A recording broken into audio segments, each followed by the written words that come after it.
আসসালামু আলাইকুম। পঞ্চম শ্রেণীর বাংলা বই নিয়ে আজকে তোমাদের সাথে আলোচনা করব। এখন আলোচনা করব তোমাদের সাথে 55 নম্বর পৃষ্ঠার যে রাখাল ছেলে যে 10 নম্বর পার্ট আছে তার অনুশীলন সমাধান। অনুশীলন সমাধানগুলো তোমরা অনেক বেশি দেখো, তার জন্য তোমাদেরকে অসংখ্য ধন্যবাদ। 1 নম্বরে হলো বাক্য তৈরি করি। এই যেখানে শব্দগুলো আছে যেগুলো আমরা কবিতার মধ্যে ব্যাখ্যা করে পড়েছি, সেই শব্দগুলো দিয়ে আমরা এখন বাক্য তৈরি করব। একলা ঘরে, রঙিন মেঘ, কলার পাতা, শিশির ঝরা, ছোট কুটির, এগুলো দিয়ে আমরা একটা একটা করে বাক্য লিখবো, যেগুলো তোমরা এখানে বইয়ের পাতায় লিখে ফেলবে। প্রথমে দেখো, একলা ঘরে, একলা ঘরে বসে সে মায়ের কথা মনে করছিল, তাহলে এটার উত্তর লিখতে পারো এটা। 2 নম্বর, রঙিন মেঘ, আকাশে ভেসে থাকা রঙিন মেঘগুলো খুব সুন্দর লাগছিল, তাহলে 2 নম্বর লিখতে পারো এটা। 3, কলার পাতা, গ্রামে কলার পাতা করে খাবার পরিবেশন করা হয়, এটা তোমরা এখান থেকে দেখবে। শিশির ঝরা, শিশির ঝরা সকালে মাঠের ঘাসগুলো ঝকঝক করে। ছোট কুটির, নদীর ধারে একটি ছোট কুটিরে বৃদ্ধ লোকটি থাকেন।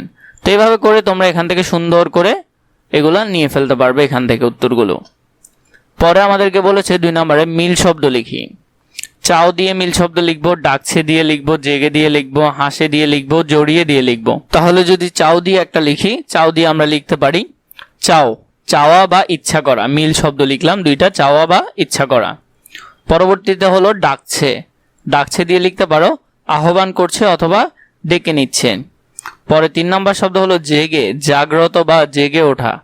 হাসে, মুচকি হাসে অথবা প্রফুল্লত হয়। জড়িয়ে, জড়িয়ে ধরে অথবা আলিঙ্গন করে। এখান থেকে তোমরা শব্দগুলো এখানে সুন্দর করে লিখে ফেলতে পারবে। 3 আমাদেরকে যেগুলো দিয়েছে প্রশ্নের উত্তর বলিও লিখি। এখানে যে প্রশ্নগুলো আছে এগুলোর উত্তর আমরা বলবো এবং লিখবো। ক নম্বরে, রাখাল ছেলে কেমন পথ ধরে কোথায় যাচ্ছে? রাখাল ছেলে বাঁকা গ্রামের পথ ধরে হাঁটছে, সে মাঠের দিকে যাচ্ছে যেখানে সে গরু চড়াবে। 2 নম্বর, গ্রামটিকে সবুজ ঘেরা বলা হয়েছে কেন?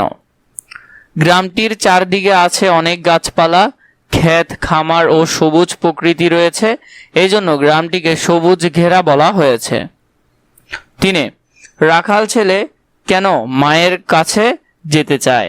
রাখাল ছেলে একা থাকতে পারে না এবং মায়ের প্রতি তার অনেক ভালোবাসা, তাই সে মায়ের কাছে ফিরে যেতে চায়। ঘ নম্বরে, কবিতা থেকে গ্রামের সকালের বিবরণ দাও। গ্রামের সকালটি খুব সুন্দর ও মনোরম। শিশির ভেজা ঘাস, ঠান্ডা বাতাস, পাখির ডাক এবং প্রকৃতির সজীবতা সকালে পরিবেশকে প্রাণবন্ত করে তোলে। ও নম্বরের মধ্যে, কবিতার প্রকৃতির সাথে আমার চারপাশের প্রকৃতির তুলনা করি। কবিতার প্রকৃতি সবুজ, শান্ত ও সুন্দর। আমার চারপাশের প্রকৃতিও কিছুটা একই রকমের হলেও শহরের কোলাহল ও দূষণের কারণে সেই সৌন্দর্য কিছুটা কমে গেছে। গ্রাম্য প্রকৃতির মতো শান্ত ও নির্মল পরিবেশ এখানে সবসময় পাওয়া যায় না। এরপরে যদি আমরা দেখি 4 নম্বরে, এক শব্দে উত্তর দেই। গায়ের পথটি কেমন? কুটিরটি কেমন? সকালের রোদটা কেমন? কোন আকাশে রঙিন মেঘ দেখা যাচ্ছে? ঘুম থেকে ওঠার পর কেমন ঘাস দেখা যায়? এখানে এগুলোর উত্তরগুলো আমরা দিব। এক কথায় যদি উত্তর দিই, গায়ের পথটি কেমন? বাঁকা। কুটিরটি কেমন? ছোট। সকালের রোদটা কেমন? আবির ছিল। কোন আকাশে রঙিন মেঘ দেখা যাচ্ছে? সাজ আকাশে, মানে সন্ধ্যার আকাশে। ঘুম থেকে ওঠার পর কেমন ঘাস দেখা যায়? শিশির ঝরা ঘাস দেখা যায়। 5 বলেছে কবিতাটি দুজনে মিলে আবৃত্তি করি। তোমরা কি করবে, দুজনে মিলে 2 লাইন করে, প্রথম জন 2 লাইন, পরের জন 2 লাইন, এইভাবে করে তোমরা এই কবিতা পুরোটা আবৃত্তি করবে। সুন্দর করে আবৃত্তি করবে, জোরে জোরে পড়ার চেষ্টা করবে। এরপরে 6 নম্বরে, কবিতায় যেসব জিনিসের কথা আছে সেগুলোর রং লিখি। কলার পাতার রং ছিল সবুজ। গায়ের পথের রং কেমন ছিল? ধূসর বা মাটির রং ছিল। আরো কিছু যদি লিখো, রঙিন মেঘ ছিল লাল, কমলা, গোলাপি টাইপের। শিশির ঝরা ঘাস ছিল সবুজ। সকালের রোদ ছিল সোনালি। এখান থেকে সুন্দর করে এগুলো এখানে লিখে দিতে পারবে।